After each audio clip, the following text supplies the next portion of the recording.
na ng maliliit, isyong malalaki, dokumentado.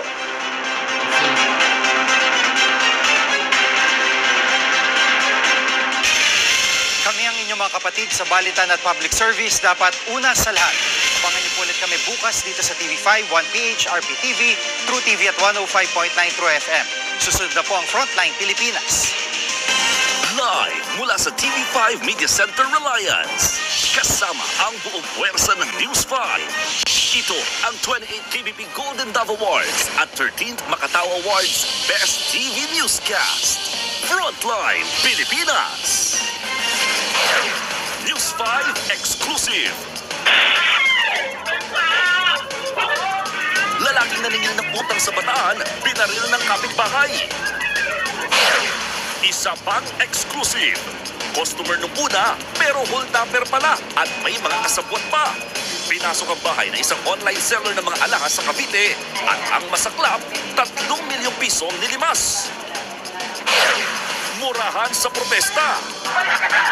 Paano patilisan? Mga ralista na bad trip kay DILG Secretary John Vic Remulla na tumundong sa container van habang nakamasid. Panibagong impeachment complaint laban kay Vice President Sara Duterte, pinag-aaralang ihain ulit. Habang si Pangulong Bongbong Marcos naman at speakers daw sa gitna ng issue ng korupsyon. Ang dami na po na napaaresto, marami na po rin na kinasuhan, marami na po na naibalik na pondo. Ito ba yung weakest na masasabi natin?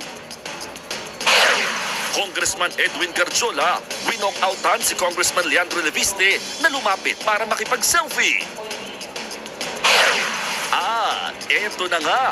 Piolo Pascual, Enrique Hill, Ashton Olviga at iba pang cast ng MMFF entry na Manila's Finest mag-iikot sa iba't ibang panig ng bansa.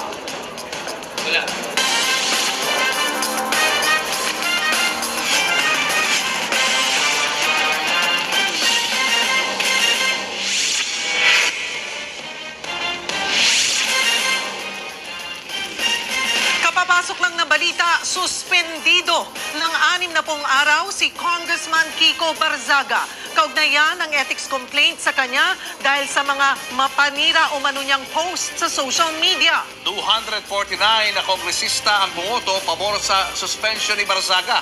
5 ang tumutol at 11 ang nag-abstain. Samantala, pinagmumura at sinigawan ng mga rallyista si DILG Secretary John Vic Remulla sa gitna ng protesta kontra korupsyon. Ang kalihim kasi umakyat sa container van at doon nag-monitor ng kilos protesta. Nasa frontline ng balitang yan si Ian Suyu.